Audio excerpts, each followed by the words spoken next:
El versículo de memoria está en Apocalipsis 14, 14 y 15. Y dice así: Entonces miré y vi una nube blanca, y sobre la nube a uno sentado semejante al Hijo del Hombre, con una corona de oro en su cabeza, y en su mano una hoz aguda. Y del santuario salió otro ángel, y clamó a gran voz al que estaba sentado sobre la nube: Toma tu hoz y ciega, porque ha llegado la hora de cegar, y la mies de la tierra está madura. El primer punto que vamos a tocar es advertencias y decisiones. Nunca el Señor envió un juicio o castigo sobre un individuo, un pueblo, una nación o una ciudad sin enviar previamente una o más advertencias con mucho tiempo de anticipación, generalmente a través de su pueblo y de sus profetas inspirados.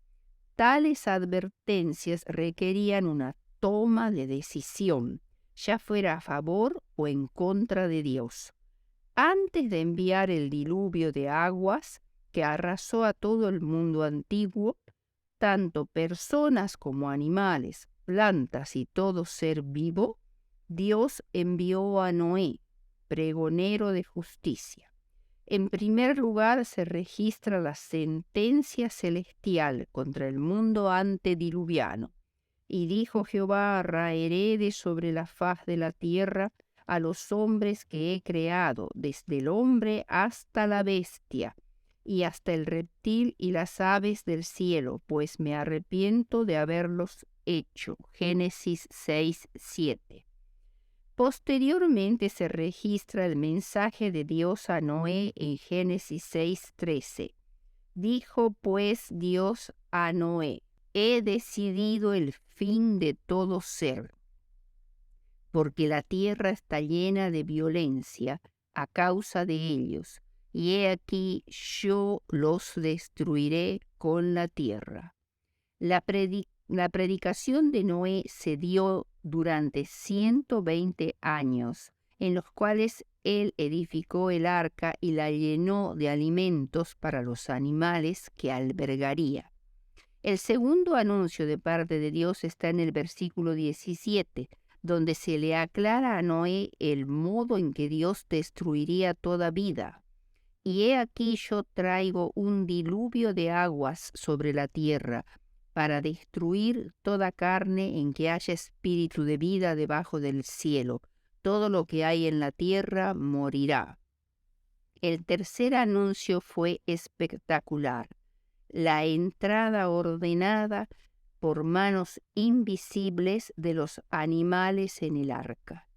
Al séptimo día, siendo que ningún antediluviano fuera de Noé y su familia quiso creer ni obedecer estas advertencias de Dios, Noé y su familia, 8 personas, entraron en el arca y la puerta fue cerrada por un ángel, y comenzó el diluvio.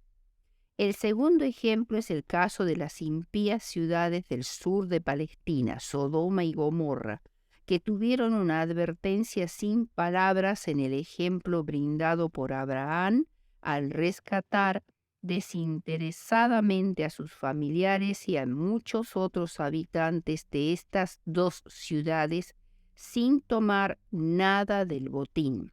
Por otro lado, Lot, que vivía en ellas, según segunda de Pedro 2:7, estaba abrumado por la malvada conducta de sus vecinos y afligía cada día su alma justa, viendo y oyendo los hechos inicuos de ellos. Por otro lado, Cristo mismo y 2 ángeles visitaron a Abraham y le comunicaron la inminente destrucción de Sodoma y Gomorra, precedida por una inspección divina para ver si han consumado su obra según el clamor que ha venido hasta mí. Génesis 18, 20 y 21. El reino del norte, Israel, se deterioró en forma rápida a pesar de los osados y celosos esfuerzos de profetas como Elías, Eliseo, Amós y Oseas, y finalmente fue llevado al cautiverio asirio sin una restauración completa posterior. Oseas envía una durísima advertencia al reinado de Israel, acusándolo de injusticia, crueldad, incesto, disipación e idolatría. El maltrato a los pobres y su opresión por codicia, pecados que se cometían deliberada e intencionalmente con un espíritu desafiante y rebelde.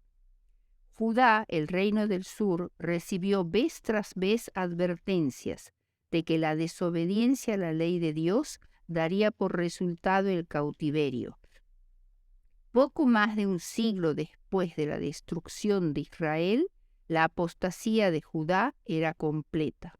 A pesar de las duras reprensiones y advertencias de Isaías, Jeremías, Oseas, el reino fue destruido y sus habitantes llevados, los que sobrevivieron, a Babilonia, donde aprenderían en cautividad las lecciones que no habían asimilado durante los años de prosperidad. En cuanto a las advertencias dadas a Israel con respecto al Mesías venidero, son muchas las predicciones dadas con respecto a su carácter, su ministerio, su vida, su abnegado servicio y su muerte. El propósito divino era que cuando Judá regresara del cautiverio babilónico, se esforzara al máximo en la preparación de ella misma y de las naciones cercanas para la venida del Mesías. Sin embargo, los dirigentes judíos no estaban preparados para recibir al Mesías por los conceptos errados acerca de él. Eran ignorantes de las Escrituras e incompetentes para ser los dirigentes espirituales del pueblo, y arrastraron a toda la nación a la ruina total. En estos últimos días de la historia de la humanidad, Dios ha enviado un mensaje especial al mundo, que es el último aviso de misericordia de Jesús, la última advertencia antes de que el juicio en el cielo termine y venga Cristo en su segunda venida. Esta advertencia es el mensaje de los 3 ángeles, que se predica al mundo desde 1844, y es necesario tomar decisiones importantes para poder afrontar la crisis final. El segundo punto que vamos a tratar es las 2 cosechas.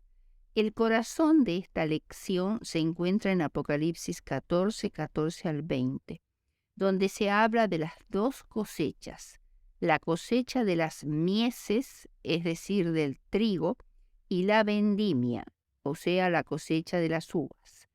Esta representación simbólica de la segunda venida de Cristo como Rey y Juez de la tierra une 2 escenas separadas de juicio en el Antiguo Testamento. La frase nube blanca sobre la cual está sentado uno semejante al Hijo del Hombre son frases adoptadas de la escena de juicio de Daniel 7, y el llamado para cegar o cosechar la tierra con una hoz aguda está tomado directamente de la escena de juicio de Joel 3. La orden que da un ángel de cegar la mies con la hoz aguda es la expansión deliberada de Joel 3:13, que dice: echad la hoz, porque la mies está ya madura, venid, descended, porque el lagar está lleno, rebosan las cubas, porque mucha es la maldad de ellos. Este concepto de Cristo como el juez de toda la tierra y la humanidad fue introducida primeramente por Jesús mismo. Él dijo: entonces verán al Hijo del Hombre que vendrá en las nubes con poder y gran gloria, y entonces enviará sus ángeles y juntará a sus escogidos de los cuatro vientos, desde el extremo de la tierra hasta el extremo del cielo. Marcos 13, 26 y 27. El reino de Cristo, que está ejemplificado en la corona de oro real que él ciñe, está unida con el juicio final, representado por la hoz aguda. El juicio mesiánico proporciona redención a los santos, que serán reunidos en el granero eterno de Dios. Por tanto, la cosecha es una cosecha de protección, más bien que de destrucción. El capítulo 14 de Apocalipsis comienza con una visión de los 144.000, o sea, los santos vivos en ocasión de la segunda venida, que son las primicias de la cosecha para Dios. Apocalipsis 14:4.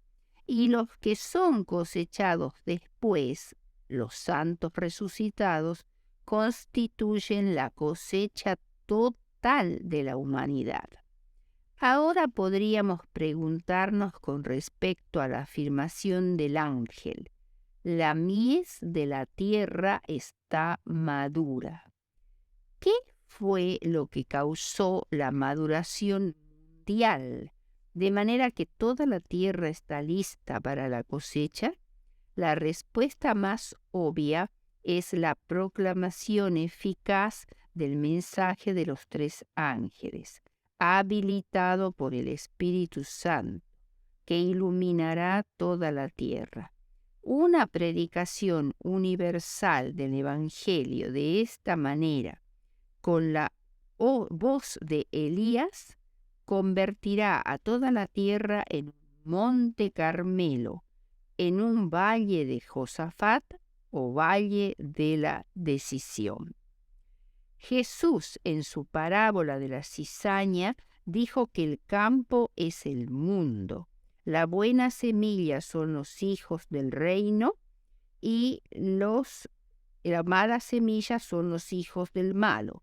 La siega o cosecha es el fin del mundo y los segadores son los ángeles.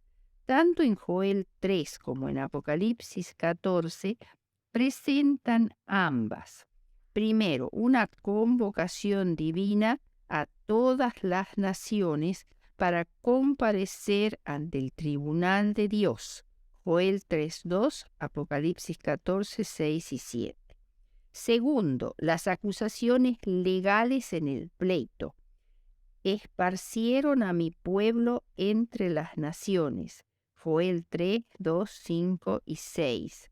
Han hecho beber a todas las naciones del vino del furor de su fornicación. Apocalipsis 14, 8, 17, 5 y 6.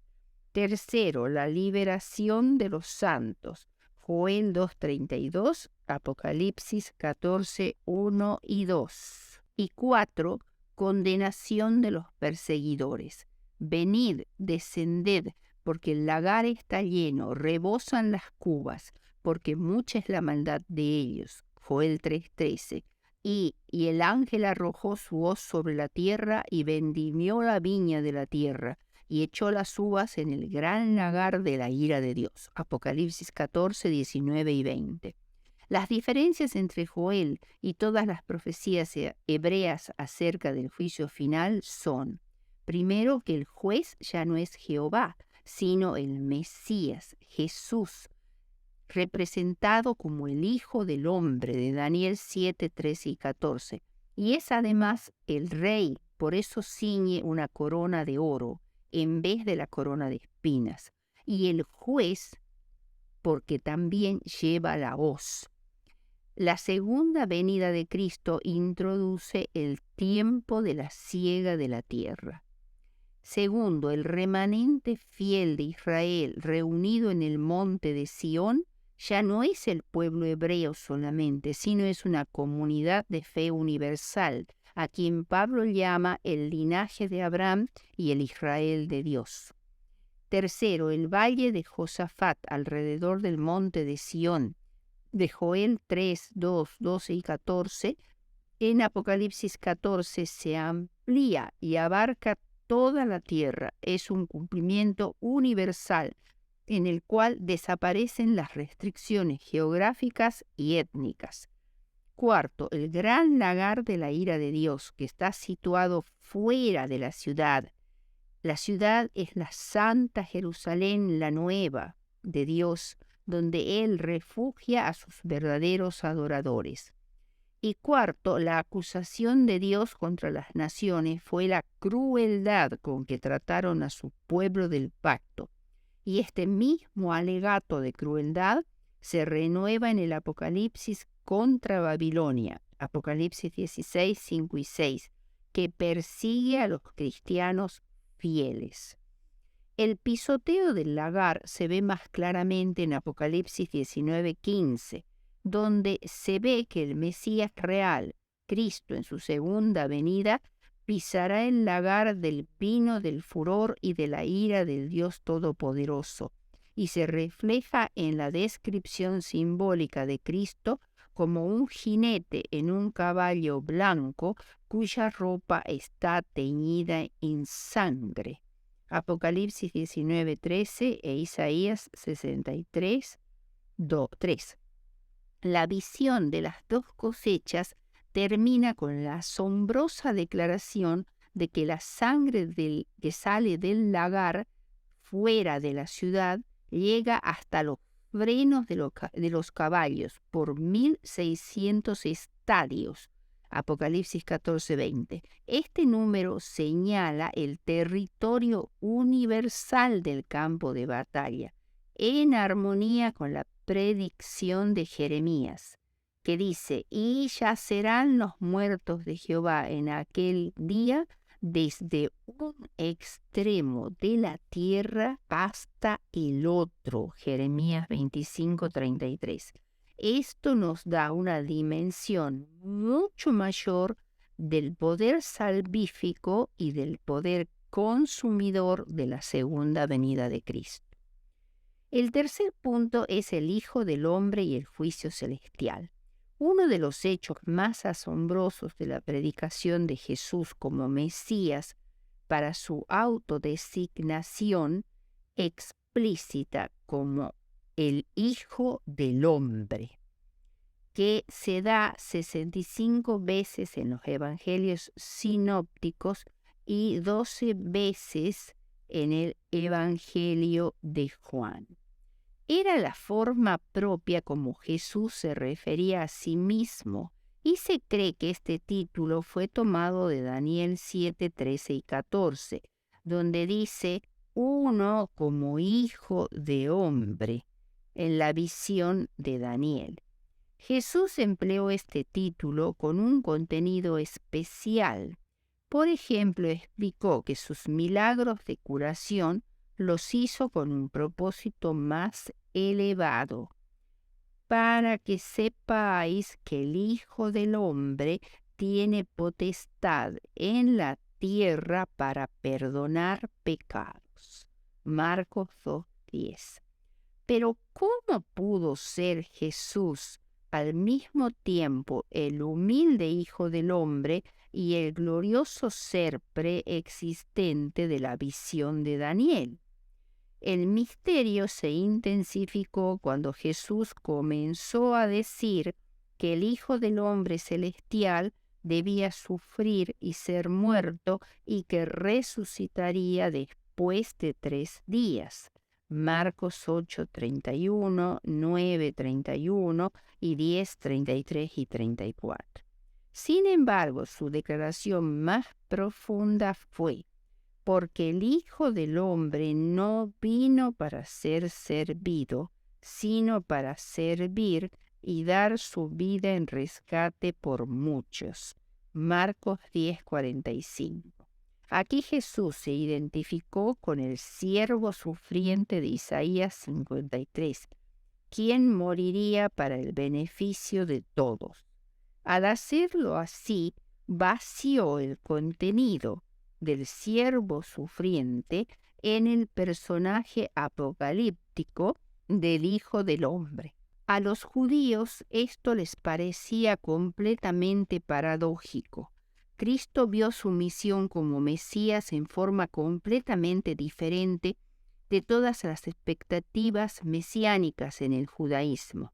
Sin embargo, la mayor sorpresa de los judíos fue escuchar que este humilde hijo de un carpintero afirmaba ser el apocalíptico Hijo del Hombre, no solo en sus días, sino también en el juicio final. Porque el que se avergonzare de mí y de mis palabras en esta generación adúltera y pecadora, el Hijo del Hombre se avergonzará también de él, cuando venga en la gloria de su Padre con los santos ángeles. Marcos 5:38.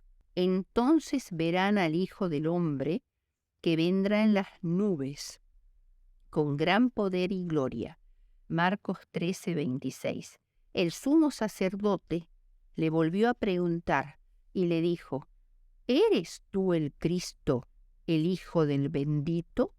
Y Jesús le dijo: Yo soy, y veréis al Hijo del Hombre sentado a la diestra del poder de Dios y viniendo en las nubes de los cielos.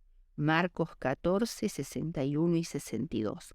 En estas declaraciones dramáticas, Jesús afirmó que la profecía de Daniel 7 del Hijo del Hombre, que se acerca al trono del Padre al iniciarse el juicio preadvenimiento en el cielo, aún esperaba su cumplimiento futuro y apocalíptico, cuando Dios juzgara a todos los hombres, pero que el Hijo del Hombre daniélico ya había aparecido con otro propósito en la tierra: traer salvación de la esclavitud del pecado.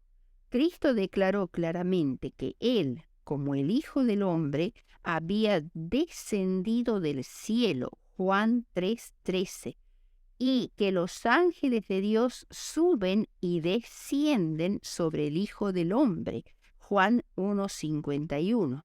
De esa manera Cristo enseñó que había establecido en Israel una nueva comunicación entre el cielo y la tierra por su autoridad divina. Esto también involucra su misión para juzgar a Israel en el nombre de Dios. Y Dios también le dio autoridad de hacer juicio por cuanto es el Hijo del Hombre. Juan 5:27. Aunque el propósito de la primera venida de Jesús fue explícitamente salvación y no juicio en el sentido de condenación. Juan 3:17, 12:47. Sin embargo, Jesús también informó que había venido al mundo para un juicio presente. Para juicio he venido yo a este mundo, para que los que no ven vean y los que ven sean cegados. Juan 9:39. Esta clase de juicio o proceso de zarandeo era inherente en el ofrecimiento de la salvación de Cristo, ofrecimiento que implica necesariamente juicio. Los que rechazan el don de Jesús el Mesías han pronunciado inevitablemente su propio juicio. Han elegido ser condenados. La presencia de Cristo produce un tiempo de decisión, y ese tiempo es ahora. Cada persona es compelida a rechazarlo o a reconocerlo, y así determina de antemano el veredicto final sobre sí mismo. En otras palabras, Cristo explicó que el apocalíptico Hijo del Hombre de Daniel 7 tuvo un cumplimiento histórico en salvación y juicio desde su humilde primer advenimiento, mientras que también miró hacia el futuro a la consumación y en salvación y juicio en su segundo advenimiento. viene la hora, y ahora es, cuando los muertos oirán la voz del Hijo de Dios, y los que la oyeren vivirán. Porque como el Padre tiene vida en sí mismo, así también ha dado al Hijo el tener vida en sí mismo. Juan 5, 25, 26. El cuarto punto, la segunda venida de Cristo. En Apocalipsis 14, Cristo viene por segunda vez a la tierra como rey, tiene una corona de oro en su cabeza, y como juez, porque sostiene la hoz aguda en su mano, para recoger las dos cosechas de la tierra, la mies, o sea el trigo, que son sus fieles adoradores, y las uvas sangrientas, que son los servidores de Satanás. También aparece bajo otra simbología en Apocalipsis 19 como un guerrero victorioso que desciende del cielo sobre un caballo de batalla, dirigiendo un inmenso ejército de ángeles. Como el Mesías Rey, viene a reclamar este planeta como su dominio legítimo. Tiene en su cabeza muchas diademas. Apocalipsis 19:12. Ni el dragón con sus 7 cabezas, ni la bestia con sus 10 cuernos recibieron la autoridad del Creador para reinar sobre la humanidad. Cristo vuelve como el legítimo Rey de reyes y Señor de señores. Él solo está autorizado por el Padre para gobernar sobre la tierra. Hay en esta descripción simbólica 4 alusiones al juicio. Primero, estaba vestido con una ropa teñida en sangre. Segundo, de su boca sale una espada aguda para herir a las naciones. Tercero, él las regirá con vara de hierro. Y cuarto, él pisa el lagar del vino del furor y de la ira del Dios Todopoderoso. Dios proporciona o vida eterna o muerte eterna. La responsabilidad ineludible del hombre es elegir entre el Cordero y la bestia, entre Cristo y el Anticristo. Juan describe la naturaleza de las multitudes de Babilonia reunidas para hacer guerra contra Dios y su Mesías como algo universal y total. El mundo entero será un monte de matanza, un Armagedón, como es lo que significa esta palabra, monte de matanza. Cuando el guerrero divino descienda desde el cielo abierto y la tierra tiemble a causa de un terremoto universal, el terror paralizará a todo el mundo. Sin duda, la impresión es que no sobrevivirá ningún ser humano en aquel día. Quinto, el crecimiento del cristiano. El ángel de Apocalipsis 14, que viene de la presencia de Dios en la gloria del templo, trae a Jesús el siguiente mensaje. Llegó la hora, la cosecha está madura. Ve a buscar a tus hijos y tráelos a casa.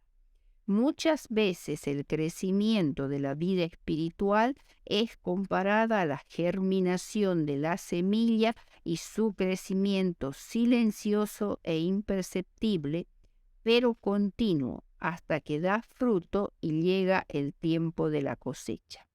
La lealtad y el amor están íntimamente emparentados con la decisión y la acción, no con la emoción pasajera y los sentimientos. Tanto la lealtad como el amor emanan de decisiones para pensar, sentir y comportarse de una determinada manera en todo momento y bajo toda circunstancia. El legalismo también puede producir acciones correctas, pero éstas provienen de motivaciones incorrectas. La aceptación de un creyente por parte de Dios y su continua justificación por la fe no depende de una conducta perfecta. Cuando hay una entrega interior fiel a Dios, no hay necesidad de prohibiciones precisas sobre cada pecado o vicio específico. En la experiencia de un genuino cristiano, siempre prevalecerá la invariable lealtad a Dios. Habiendo sido puestos en la correcta relación con Dios por medio de la justificación por la fe, y al estar constantemente motivados por el Espíritu Santo, somos leales a Dios y permanecemos perfectos a su vista.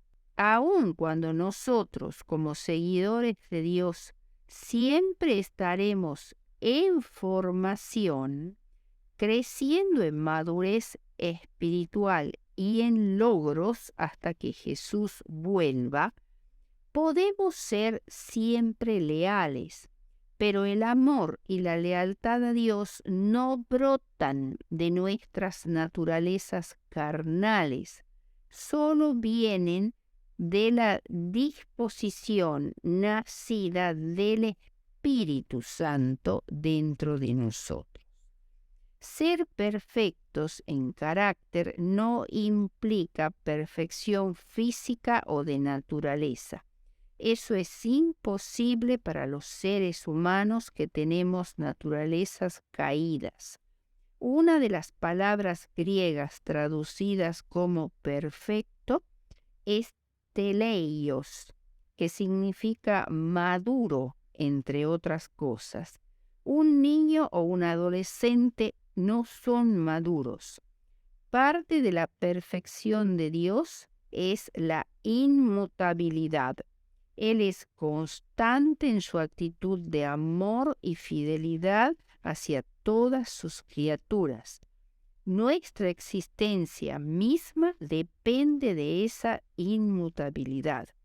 Cuando nosotros, sus seguidores, maduramos como una planta y somos constantes en nuestro amor, fidelidad y lealtad hacia Dios y hacia su ley, entonces somos perfectos a su vista. Estar dedicado a la verdad bíblica da como resultado el crecimiento espiritual con los cambios éticos correspondientes, y habrá crecimiento. Primero hierba, luego espiga, después grano lleno en la espiga, como dice Marcos 4:28. De ese modo, en cada grado de desarrollo, nuestra vida puede ser perfecta. Pero si se cumple el propósito de Dios para nosotros, habrá un avance continuo. Palabras de Vida del Gran Maestro, página 43. Jesús fue leal a la voluntad de su Padre, obediente hasta la muerte y muerte de cruz. Escogió morir antes de apartarse de la voluntad de su Padre. Cuando sus seguidores lleguen a esta situación, entonces el carácter de Cristo será perfectamente reproducido en su pueblo. Palabras de Vida del Gran Maestro, página 43.